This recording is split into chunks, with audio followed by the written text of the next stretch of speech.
أعلنت وسائل إعلام فنية يوم الجمعة وفاة أمل عباس الفنانة العراقية عن عمر يناهز 63 عاما. وضجت محركات البحث العالمية بعد إعلان نبأ الوفاة بأسئلة عن سبب وفاة أمل عباس الفنانة الكبيرة القديرة. وبحسب ما تم الاطلاع عليه فإن سبب وفاة أمل عباس الفنانة الشهيرة هو إصابتها بتسمم الكبد، كما أنها تعرضت لإصابة بالشلل على مدار الفترة الماضية. وأكد الصحفي وعضو بجمعية الصحفيين الكويتية نايف الشمري وقال: إن لله وإنا إليه راجعون.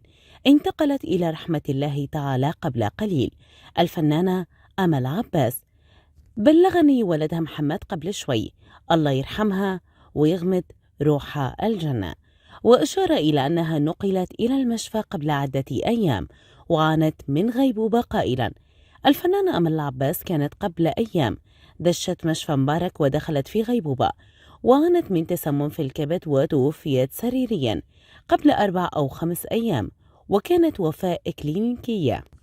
وقبل قليل أعلن الدكتور وفاتها رسميا. وكانت الفنانة العراقية المصرية أمل عباس قد كشفت في وقت سابق عن إصابتها بالشلل بسبب خطأ طبي، وظهرت على كرسي متحرك ضيفة على برنامج السيف عبر قناة ATV الكويتية. وأوضحت عباس أنه أصيبت بالشلل بسبب خطأ طبي، حيث أجريت لها عملية جراحية خطيرة في النخاع الشوكي ترتب عليها فقدانها الحركة ومكوثها على كرسي متحرك. وقالت أن الأطباء أخبروها بضرورة إجراء عملية جراحية في صمام القلب، لأن الوضع حياة أو موت بالنسبة لها. وترتب على العملية الأولى إصابتها بنزيف داخلي على النخاع الشوكي. في أثناء محاولة توقف النزيف حدثت لها إصابة بالحبل الشوكي وفقدت الحركة على إثرها. وأشارت أمل عباس إلى أن الأطباء أخبروها بأنها لن تستطيع السير على قدمها بعد هذه العملية، لكنها لن تفقد الأمل وتعيش على أمل استعادة حركتها مرة أخرى.